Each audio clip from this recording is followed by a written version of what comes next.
Behind every great trip is a well-regulated industry ensuring a safe and seamless travel. Mabuhay! Good day everyone! We're back once again for another video report presentation. Hi, my name is Maria LMP Onyot of Decision 3A, and currently we will tackle the Chapter 9 of Philippine Tourism Law, which entitled Laws Regulating Travel and Tour Services. So the travel and tourism industry plays a crucial role in our economy, but it also requires strict regulations to protect both businesses and travelers. In this presentation, we will explore the key laws governing travel agencies, tour operators, and tour guides in the Philippines. From accreditation and responsibilities to ticketing and consumer protection, we'll break down whatever travel professional needs to know. So let's get started. So here's the topic outline for this chapter. First, we will talk about its introduction. Second is the nature and description of the business. Third is laws governing travel agencies and tour operators. Fourth is accreditation under the International Air Transport Association or the IATA. Fifth is the accreditation of tour guides. Sixth is the responsibilities of business entities in travel and tour services. Seventh is the prohibition against engaging in recruitment activities. And lastly, is the e-ticketing and e-commerce in the travel services. So that is our topic outline for this chapter, and this is our learning objectives as well.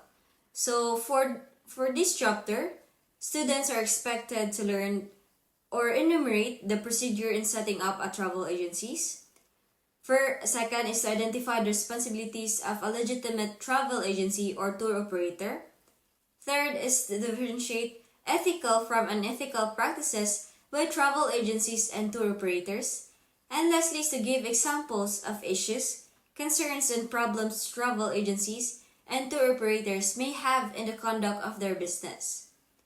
So that is for our topic outline and learning objectives. Now, is your mind ready for this lesson? So what are we waiting for? Let's get started. As tourism grows, the government plays a key role in its promotion and regulation. The Department of Tourism enforces laws that define the operations of travel agencies and tour operators, with Supreme Court rulings further clarifying their responsibilities. A major industry advancement is e-ticketing, supported by Republic Act 8792 or the Electronic Commerce Law, which validates digital transactions. This has streamlined travel services, making them more efficient and accessible. With these regulations in place, travel agencies continue to boost economic growth while ensuring safe and reliable services for travelers. So now let's move forward to another topic, which is the nature and description of the business. So the travel industry plays a significant role in our economy, and travel agencies, tour operators, and tour guides are the heart of the sector. But what exactly do they do? So a tour operator is a business entity that organizes travel services for individuals or groups. This includes arranging transportations, accommodations, and guided tours, whether they charge a direct fee or earn through commissions. Their main goal is to create smooth and enjoyable travel experiences for the tourists. Meanwhile, a tour guide is a trained professional who assists and informs tourists about destinations, culture, and history. Their expertise enhances the traveler's experience, making tours more meaningful and engaging. So now, how are these services regulated? So travel agencies function as intermediaries between travelers and service providers. They don't operate transportation or accommodations directly, but instead, they arrange and book these services for their clients. Their responsibilities include ticket procurement, visa assistance, and tour coordination. And one important regulation governing the industry is the Republic Act No. 8239, also known as the Philippine Passport Act of 1996. Under this law, accredited travel agencies can assist clients in renewing their passports, provided they ensure that the authenticity of the submitted documents. This law helps streamline the passport application process, making it more convenient for travelers. So with these rules and legal guidelines in place, the travel industry continues to grow while ensuring organized and reliable services. Whether it's planning an itinerary, booking flights, or guiding tourists, every part of the system contributes to making travel a seamless and enjoyable experience. So that's all for the nature and description of the business. We'll proceed now to talking about the accreditation of travel agencies and tour operators. Accreditation ensures that these businesses operate legally and maintain high standards of service for travelers. So, who can apply for accreditation? So according to the law, only the following can apply for accreditation as a travel agency or tour operator in the Philippines. First is a Filipino citizen who is a resident of the country. Second is a partnership or corporation registered under Philippine law with at least 60% Filipino ownership in capital or voting shares. Third is that the board of directors of a corporation must also be composed of at least 60% Filipino members. This regulation highlights the investment limitation on foreign entities, ensuring that the travel and the tourism industry remains largely Filipino-owned. So here are the requirements for accreditation. So to qualify for accreditation, a travel agency or tour operators must submit several documents, including first is the business registration from the Department of Trade and Industry or the Securities and Exchange Commission. Second is a list of executive officers and staff with proof of experience in tour operations. The manager must have at least 3 years of experience in the field or a degree in tourism and a lease contract for office space in a commercial area. There is the mayor's permit, income tax return, and audited financial statements showing at least 500,000 pesos working capital. Lastly is a detailed tariff sheet listing services rates, terms, and conditions. So for tour operators using motor vehicles, the law requires that all vehicles be accredited by the Department of Tourism and display a tourist plate to ensure safety and compliance. So for office requirements, to maintain professionalism, the law also sets minimum office standards such as offices must be in commercial areas, not in residential zones. They must be easily identifiable and used exclusively for travel and tour operations. Accreditation is a vital step in ensuring that travel agencies and tour operators provide safe, legal, and high-quality services. By meeting both local and international standards, they help boost the credibility of the Philippine tourism industry. So that's all for the accreditation of travel agencies and tour operators. And in this juncture of this video presentation, we will tackle now the accreditation under the International Air Transport Association or the IATA. So accreditation under the International Air Transport Association or IATA accredits two distinctive types of travel agencies. First is the airline-appointed agencies holding ticket stock or capable of e-ticketing, and all other categories of travel agencies called travel sales intermediary agencies. So essential to both programs is a set of objectives with appropriate business standards that travel agencies must meet.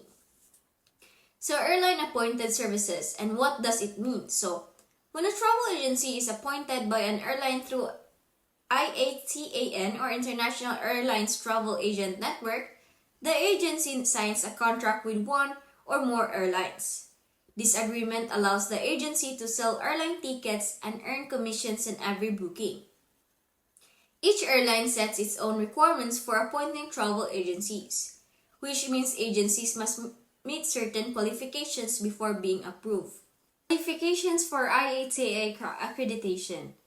For a travel agency to be recognized as an IATA airline appointed agency, it must meet the following criteria. First is managerial qualifier. A full-time manager must be in charge of daily operations, and they should have at least 2 years of experience in airline ticket sales or agency management, or 3 years of experience as a travel sales counselor, or 4 years of experience in a related travel business like a hotel, cruise line, or tour operator. This ensures that the agency is led by someone with industry expertise. Second is technical qualifier. A trained staff member must oversee the ticketing and booking process. They should have at least 1 year of experience in airline reservations or pass the Certified ARC Specialist or CAS exam. This ensures that customers receive professional and accurate service when booking flights. Third is the office premises, in which the agency must operate from a properly designated office space, ensuring a professional and secure environment for airline transactions. Fourth is the financial capability. The agency must prove it has a strong financial stability, allowing it to handle airline bookings and payments responsibly. Fifth is the security standards. To protect against fraud, agencies must follow security measures when handling customer and airline transactions. Why is this important? Becoming an airline-appointed agency gives travel agencies more credibility, allowing them to offer direct ticketing services, provide better customer service, and earn higher commissions. It also ensures that agencies meet international business standards, benefiting both travelers and airlines. So with IATA accreditation, travel agencies gain a competitive edge in the tourism industry, offering legitimate, reliable, and efficient airline booking services. Now let's move forward to another topic, which is the travel sales intermediary, or the TSI. So these businesses act as brokers for travel-related services, including hotel bookings, tours, car rentals, and cruise packages. However, they do not issue airline tickets or hold airline appointments. So to qualify for accreditation as a TSI must show financial stability with a minimum income or investment in the business. Second is have a registered legal entity or business bank account and industry recommendations, and follow federal, state, and local laws, and be managed by an experienced professional with at least 2 years in travel sales. So TSIs play a vital role in the tourism industry, in travel services, while working closely with suppliers and agencies. Next, let's discuss the tour guide accreditation. So the Department of Tourism, or DOT, requires guides to meet certain standards to ensure quality service for tourists. To become an accredited tour guide, you must first is to complete a DOT-approved tour guiding seminar, provide medical clearance, NBI clearance, and legal documents, and obtains a mayor's permit and submit an income tax return. So tour guides enhance the tourist experience by providing knowledgeable and reliable service, making them an essential part of the travel industry. Now, let's talk about responsibilities of travel agencies and tour operators. So running a travel agency or tour company requires responsibility and diligence. While the law does not demand extraordinary diligence, agencies may ensure that accurate bookings and well-managed tour services. Second is properly trained tour guides who anticipate guest needs, including hygiene essentials and medical support. Lastly is the truthful advertising and no misleading tour packages. Failure to uphold these standards can lead to legal consequences if customers experience fraud, misinterpretation, or poor service. So now, in this juncture of this video, we will talk about the prohibitions against engaging in recruitment activities. So did you know that the travel agencies are banned from recruitment activities? According to Article 26 of the Labor Code, travel agencies cannot engage in overseas job placements. This law prevents illegal recruitment scams and protects Filipino workers. So who are disqualified from recruitment? First is travel agencies and airline sales agencies.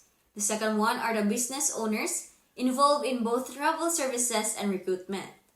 And if a travel agency violates this rule, it may face penalties and legal action. And last but not the least, we are in our last topic, which is the e-ticketing and e-commerce.